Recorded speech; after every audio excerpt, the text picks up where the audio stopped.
Hey everybody, Sean Rosensteel here, host of Authorized. I'm excited to have with me today Miranda Jo Davis, author of Christian Girl and the Yoga World.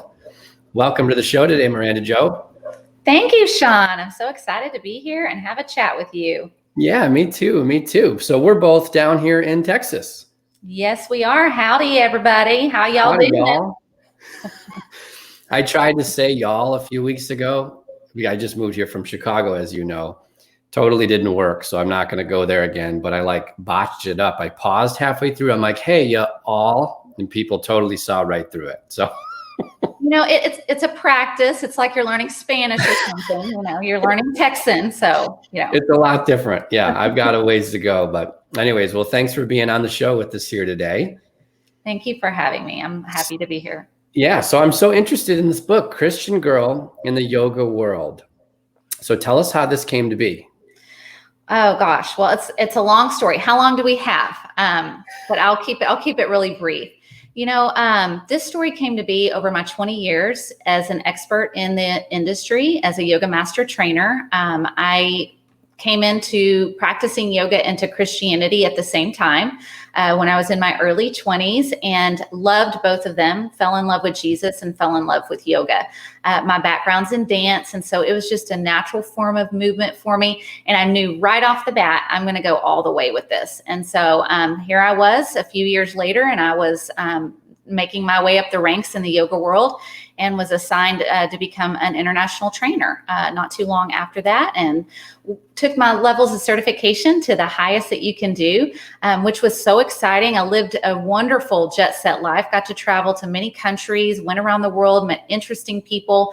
But as my knowledge of yoga escalated, and then my knowledge of Christianity did, I found out there was actually a collision in the world. And so hence the title, Christian Girl in the Yoga World. And so that's really what sparked the desire to write the book, is that I want to let Christians know there's a perception that it's either evil and we can't do it, and it's not okay with our religion, or there's a perception that I'm a Christian and I'm just going to ignore all the cues and the roots that are tied to Buddhist and Hindu religion, and I'm just going to do it anyway. So I'm wanting us to find a happy medium where we can practice yoga and not compromise our faith. That's fascinating. So tell us a little bit about how you worked your way through that conflict, and then where you are today with everything. And I'm assuming that's what a lot of the book is about. It is. A lot of the book is about each chapter starts off with something that I struggled with in the yoga world, and how I felt conflict as a Christian. And so how did I work through that? I prayed, I read my Bible, I just continued to dive into my faith, and did find out there were some things that I shouldn't be participating in. And so where I am today is that I believe that the mental and physical practice of yoga is beneficial for everyone. This is something I want to do until I take my last breath. It makes my body feel young and alive and vibrant. I'm in my mid 40s. I won't give you my exact age because a lady doesn't ever do that. But just to say that, I feel and can move as well as someone in their 20s. And so I believe in that part of the practice, but I just wanted to start to incorporate my faith. And so now I use scripture, and that feels very comfortable. It feels very compatible with the way that I choose to live. And, it's been awesome, Sean, because I have a lot of non-practicing Christians who come to my classes as well. So it's an opportunity for me to minister from the mat. That's awesome. So you actually have a physical practice, and that is where is that, in Fort Worth? It's in Fort Worth, Texas. Come and see me. Awesome. Very cool. Very cool. So when was the book published, and how has it done? And I can't remember, were you self-published or did you use a publisher? I am self-published, and it's been an amazing journey. I love that I self-published. I published in May of this year, in 2020. And so we're just, not even 6 months out now and the book is doing really well. Part of why it's doing well is because I prepared myself for the business end of what, writing a book, what does that look like, and what does it entail? Doing things like I'm doing now, talking about it, being on podcasts, really putting myself out there. But I love doing that. I'm a talker. And so, and I love to let people know about some things that I'm passionate about, which is yoga and Christianity. Awesome. So you have a family, you're running a yoga practice. You wrote and published a book this year, published in May. How are you doing everything? And you're strong in your faith. How are you finding balance in it all? Yeah. How am I keeping the plate spinning? Yeah. It's one day at a time. That's kind of how I approach life. It is putting my faith in God first. I don't feel like that I would be anywhere where I am today, continuing to climb and to see success in my life without God. So that's an important part, but my family is highly supportive. I have a great husband who is, I tell him these ideas I have, when I tell him I'm going to write a book, he's never been like, you're going to do what? He's like, oh, that's awesome, baby. You go for it. You write that book. So, and my kids, they just think it's, this is just what mommy does. And so I think a supportive community really helps with that. And, it was the right time. Even during COVID, I knew that I wasn't going to shy away from publishing the book. So here I am. That's awesome. Yeah, good for you. And with your children, are you virtual? Are they back in school? Where's all of that? My kiddos are back in school. Are they? So, yes. I can do a lot of things really well, Sean. Homeschooling is not my thing. We're just like, oh yeah, let's do that lesson. Okay, we'll do it in a little bit. Let's just hang out or let's go to the park. I mean, I am just not cut out for that, and that's okay.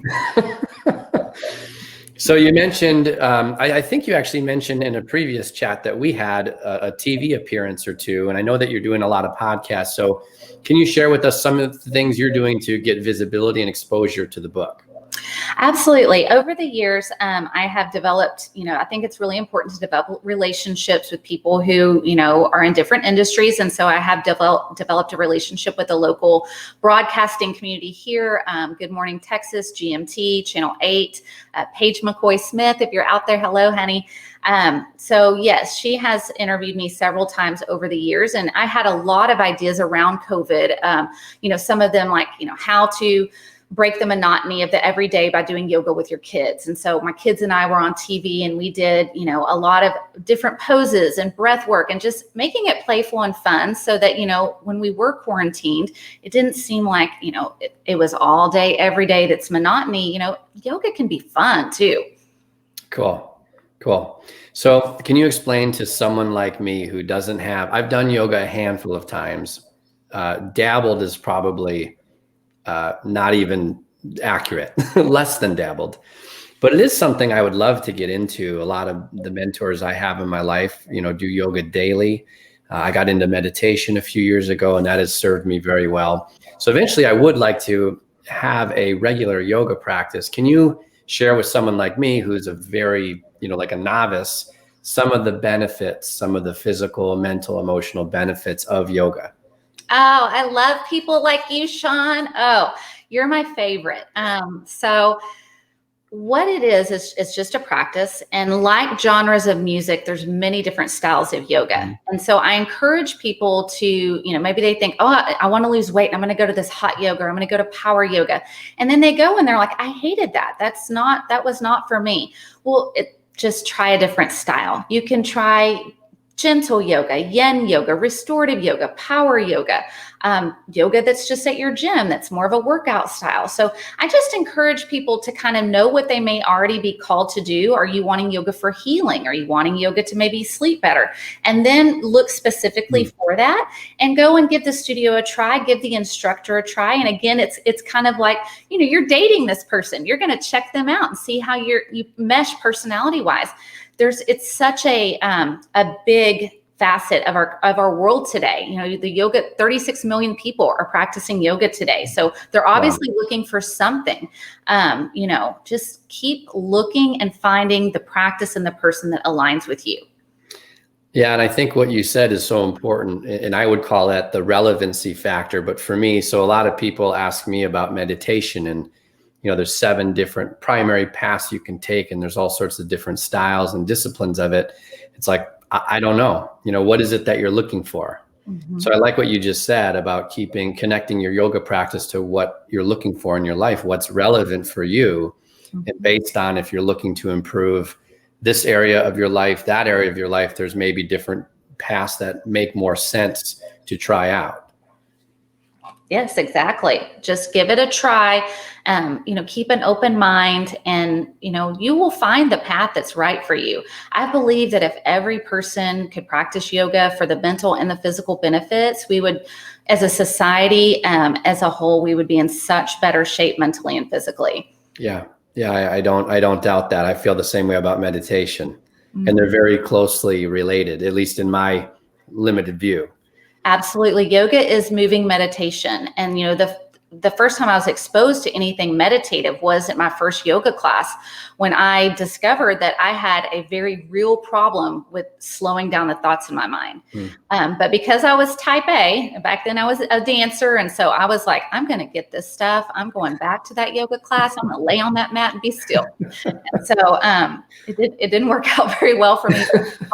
Like you, it's become, and in the Christian faith, we ascribe to keeping our mind on whatever's true, noble, excellent, praiseworthy. That's meditation to me today. And so I really has a lot to do with my thought process. Yeah. So as it relates to your Christian faith, what was it sounds like there might be many conflicts at different levels, but when you think back to your journey through this, what was the biggest conflict you had? And then how did you think through it and make the connections so that, it was okay, or this actually works and it works well, and I should be okay with all of this. And now I want to teach this. So what was like the biggest issue that you ran across, and how did you overcome it? Yeah, the biggest issue was it was very hard for me. I was studying the craft in India with some colleagues who I work with in this global company. And at one point during the practice, our instructor, who he was very knowledgeable, but I went into this very naively thinking that it would be like yoga over in the United States, the yoga that I've been practicing. But when I got to India, there started to be no separation between another religion and the religion that I ascribe to. And so at one point, we were chanting in another language things that were honoring other gods. And so, and part of in my faith is there shall be no other gods before me. And so I just said I couldn't do that. And that's when it kind of blew up for me. So I didn't participate, and things kind of turned for me. I still had about 2 weeks left in the trip, and it was just one struggle after the other. Definitely felt God's presence with me, saying that, this is part of it. If you're going to stand up in your faith, there's going to be trouble. There's going to be hardship for you. So it was a defining line of if I was going to go one way or if I was going to actually do what I felt like the Bible says to do. That's amazing. And I give you so much credit for proceeding forward and finding your way, because I think for a lot of people, they would see that issue, that conflict, and then they would just kind of make a generalization about yoga as a practice and say, nope, it's not compatible. Yes, I agree. And I know this is amazing. Since I have published the book, I've had countless people write me emails or send me messages in social media saying, I'm so glad that you published this book because you have articulated things that have happened to me, or you are speaking things that I've been worried about. So how did you get in my head? How did you get into my head? Those pain points that we learn to really hone in on as an author and as a writer. So yes, this is for a very specific group of people that I'm speaking to. That's awesome. Okay. So let's go back to your yoga. What do you call it? Is it a studio? Is it a practice? It is a studio, yes. Okay. So it's a studio right now that is not functioning like it normally does due to COVID. And we're doing a lot of outdoor classes, which if you're not in Dallas-Fort Worth today, it's a cloudy and rainy day. So class was canceled. So it just, I'm just making the best of whatever's in front of me with what I can do now. I've been I've had this studio for 11 years now. So I have a very loyal following. I love all of you out there. Thank you to my students who have helped me through many, many years and have made this very successful. I'm truly grateful. It's been a wonderful journey. First of all, congratulations on 11 years. Thank you. That's amazing. Thank you. Yeah, good for you. So yeah, it's amazing like how much your business, all of it is impacted because you wrote a book and you're doing the virtual thing, but you also have a studio, a physical location. So kudos for enduring all of those, challenges this year. So you've evolved a bit. You're doing classes outside, which is really cool.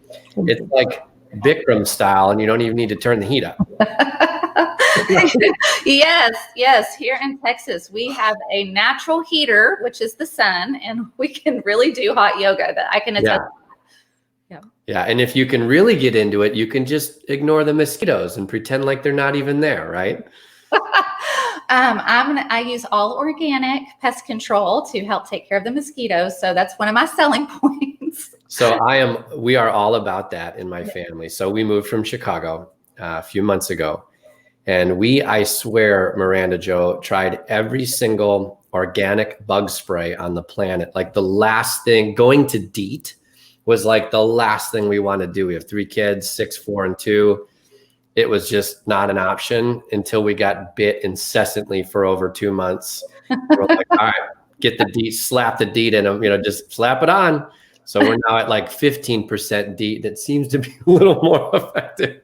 Oh, but we're all like, how some people they completely repel bugs, and like my whole family just attracts mosquitoes. None of us are, safe. That's hilarious. It's like my husband, I'll have the organic and then there's the DEET, and he's like, don't give me that stuff. Give me the DEET. So I get it. Yeah, it's amazing.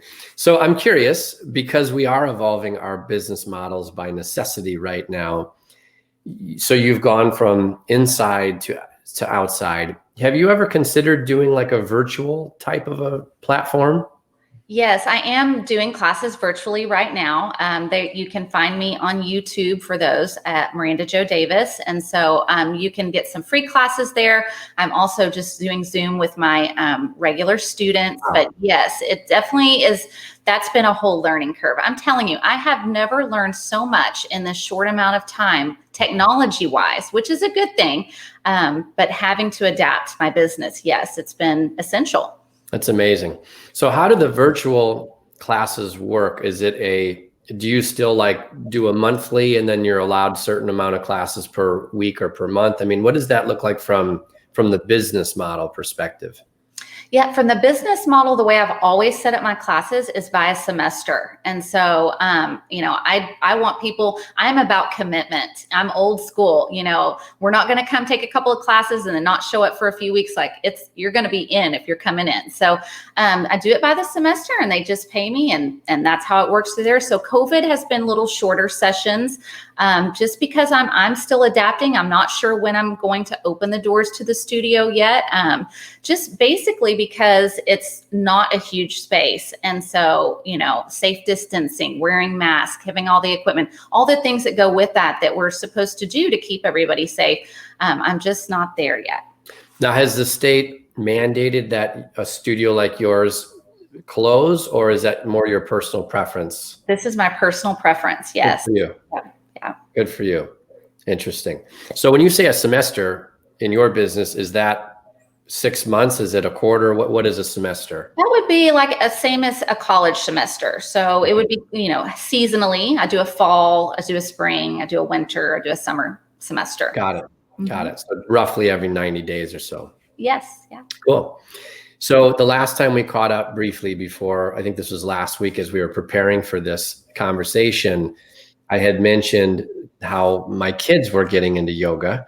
And we talked about cosmic yoga and the gal from London who does that on YouTube. And I mentioned to you how she had a certification. And then you shared with me that you have some upcoming news and some certifications and all sorts of really neat things happening in your own business. So can you share with us some of those exciting, changes that are coming up? Yes. And first of all, I love that your kids are doing yoga. You are setting them up for a long-term passion and success, for the mind, body, spirit. I do the same with my kids. I encourage everybody to do a little yoga with their kids if you can. And then on the business end, so writing the book, I'm having people email me saying, gosh, do you recommend this Christian yoga teacher training system, or do you recommend this? And so I'm sitting here and the wheels are spinning. I'm like, you're already traditionally trained, which is the same way I was trained with the traditional school of yoga. And so I'm thinking, and I start looking, there's nothing that is available for traditionally trained yoga instructors to just get the add-on of the Christian component and become certified that way.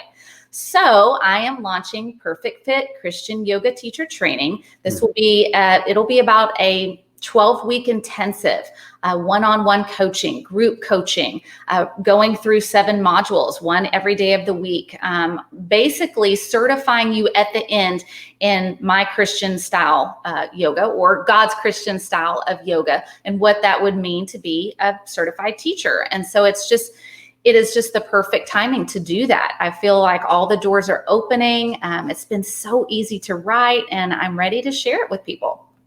I love that. I just love the fact that, oftentimes for me, I'm very much into self-improvement, personal development. And sometimes I find that if I could take this thing over here in this area and plug in that strategy, so to speak, over into this area, neat things happen, because it's almost like oil and water. And I love the synergy, and it's interesting, but it's compatible in so many ways. I love how you're bringing that Christian side of things to yoga, which is otherwise a very different sort of a practice. So that's really neat. So someone looking to come through your 12-week intensive and get certified, is that someone who's already a yoga instructor? It's not like a beginner. Ideally, yes, because we are going to utilize what you've already learned in your traditional yoga teacher training. You've already learned how to teach the poses. You've already learned how to teach breathing. You already know how to format and sequence a class. Let's hold on to those things, and then let's add the Christian component. Do you know how to use prayer in class? Do you know how to do Christian meditation? Do you know how to implement scripture and the right ways, and how to pair it with the poses? These are things that I will teach you how to do. And that's something I had to teach myself how to do when I decided to open up. I didn't share, my yoga studio is a Christian yoga studio. And so when I started that almost 12 years ago, I had to learn, I taught myself all that through the process. So I've already done all the work for you. And now I've got it in a really simple to follow format so that you can be successful too. That's awesome. So when does enrollment open for that program? That's a great question. I am currently getting everything ready to launch the program for January of 2021. So it's a new year, and it's a great time to start something new for those traditionally trained yoga instructors who are ready to take it to the next level. That's awesome. So I'm curious, where are you finding those people are? Because I was under the impression that readership from your book were practitioners of yoga, people like me, or not me, but consumers that practice yoga that may be having some conflicts with their Christian faith and how that all applies. But it sounds like maybe there are some instructors of yoga that are picking up your book and tuning into your message.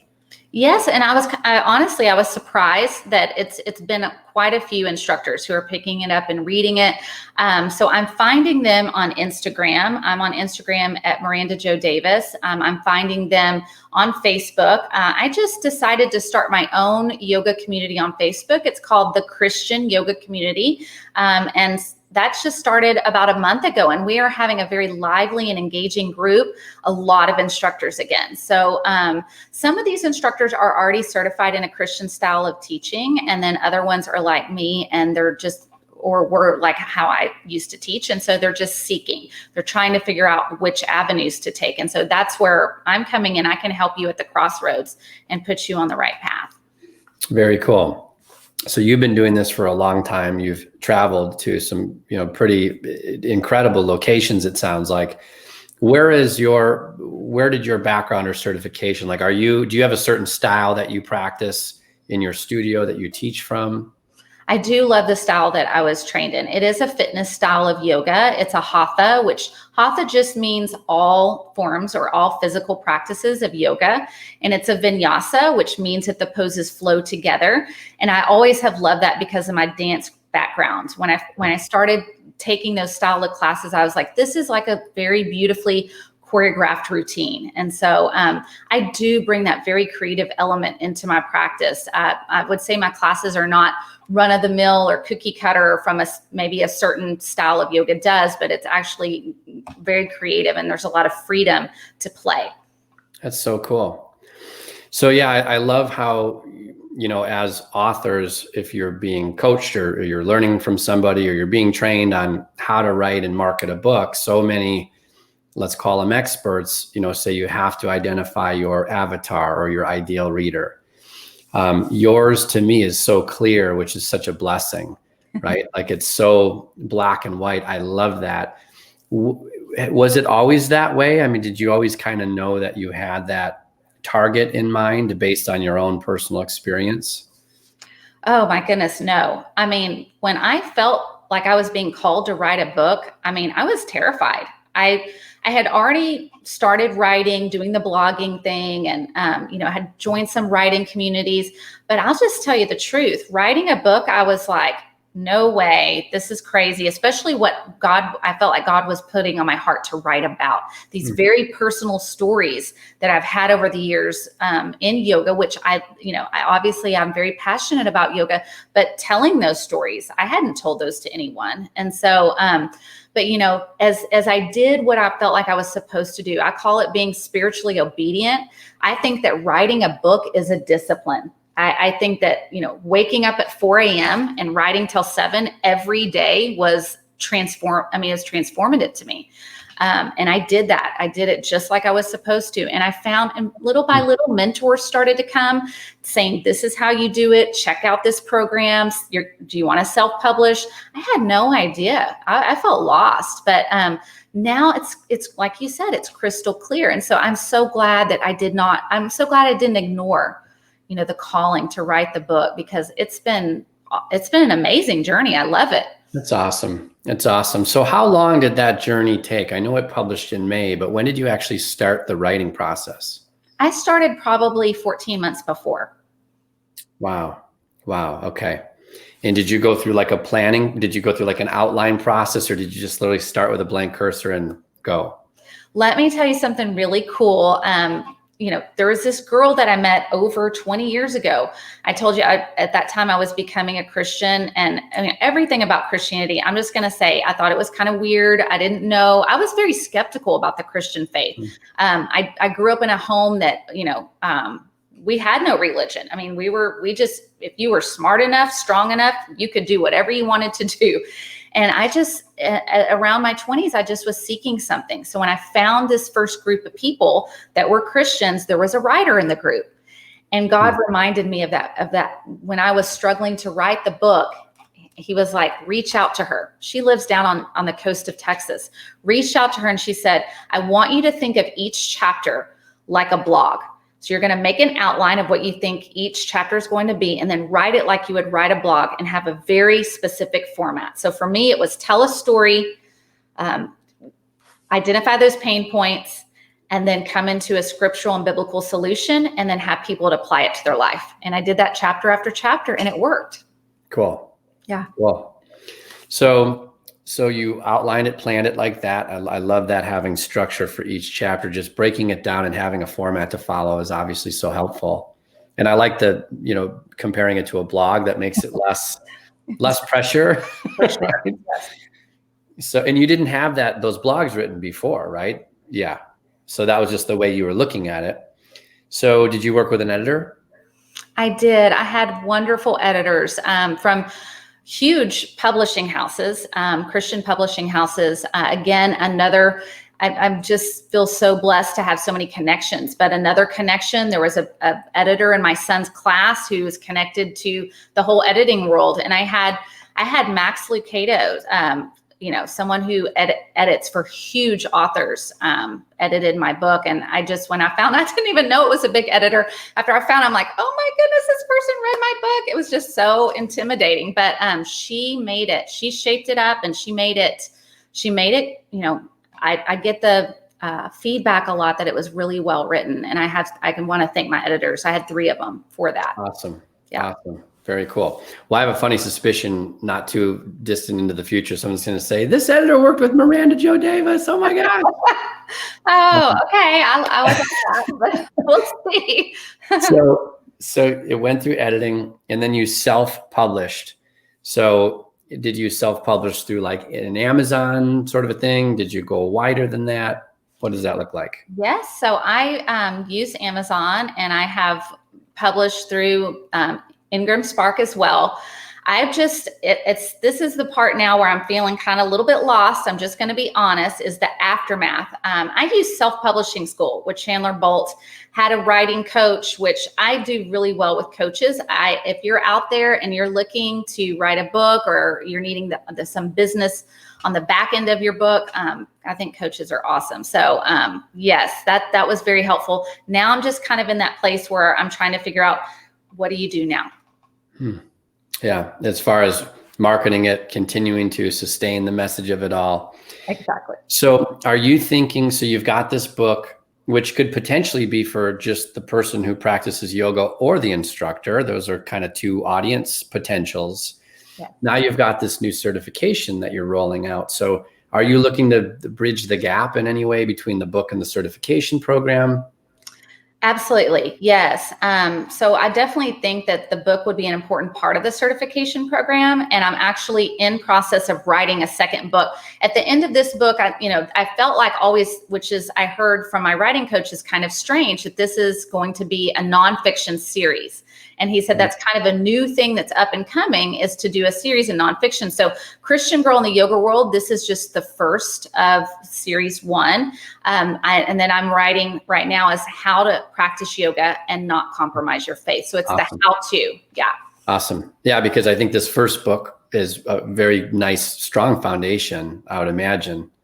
Right? Yes. Yes. So that's awesome. That's awesome. So you mentioned that you had some feedback from people who read your book. Do you have a call to action? Do you have tools that are accessible for readers? Like, how is that connection being made between someone buying it on Amazon? You don't get their contact information. Then all of a sudden you have their email, or they're on your list, or they're emailing you, giving you feedback. How is that connection made?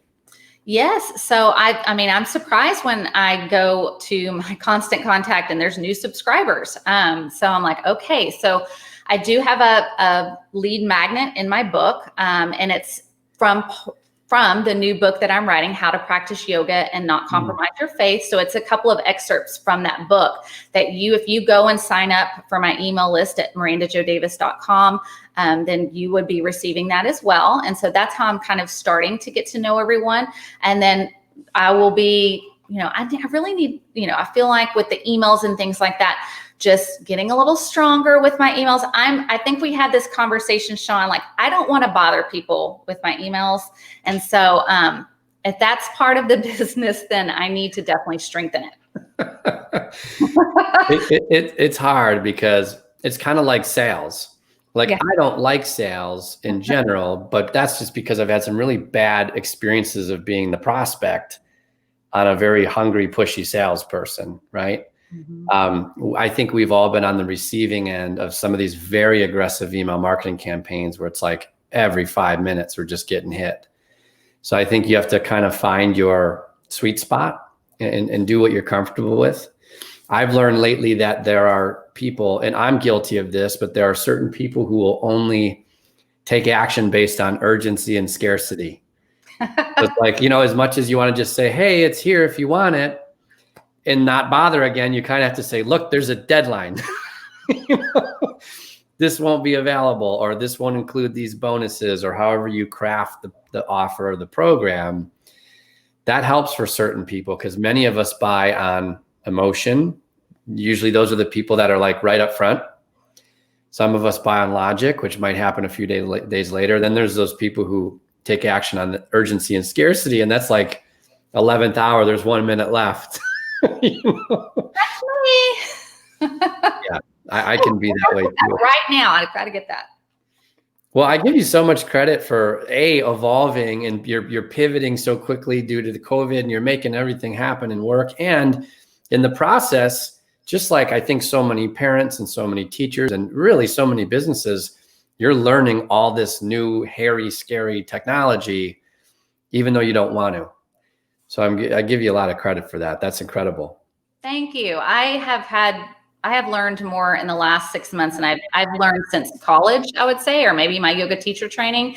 It's been an incredible journey of learning all these wonderful things that we have at the tip of our fingers to utilize to build our business and build our brand. But, I am only one person. I recognize that too. And I always, I think it's important to say, just to acknowledge, my family comes first. I know my boys are 11 and 7, and they're only going to be little for so long. So, I really am a dedicated mother as well. That's amazing. You've got quite a few full-time jobs over there. Yes, I do. Yeah, which hat am I putting on today? Right. Yeah, that's right. So if we wanted to buy your book, if we wanted to check out your studio, if we wanted to maybe look into enrolling in this upcoming, it sounds like an awesome 12-week intensive that you have. You mentioned your website earlier, mirandajodavis.com. Is that right? That is it. Yes, it is. Everything is there. My book is on Amazon, Christian Girl in the Yoga World, mirandajodavis.com on Facebook, and on Miranda Jo Davis on Instagram. Same for YouTube. And I would love to connect with you on any of those social media outlets. Awesome. So if you could leave our viewers and our listeners with one message today, it can be anything based on the last 35 minutes of conversation, what would that be? God has a dream and desire that I feel like he's imparted in all of our hearts. And so listen to that desire, listen to those hopes, and listen to those dreams and pursue it. Because even if it's scary, even if it's hard, you have no idea the amount of joy, the freedom, the fun that you can find in life if you just go for it. I love that. Well, Miranda Jo, congratulations, first of all, on all your success. And secondly, thank you so much for being here with us on the show today. I am so glad to be here. Thank you for having me. You're welcome.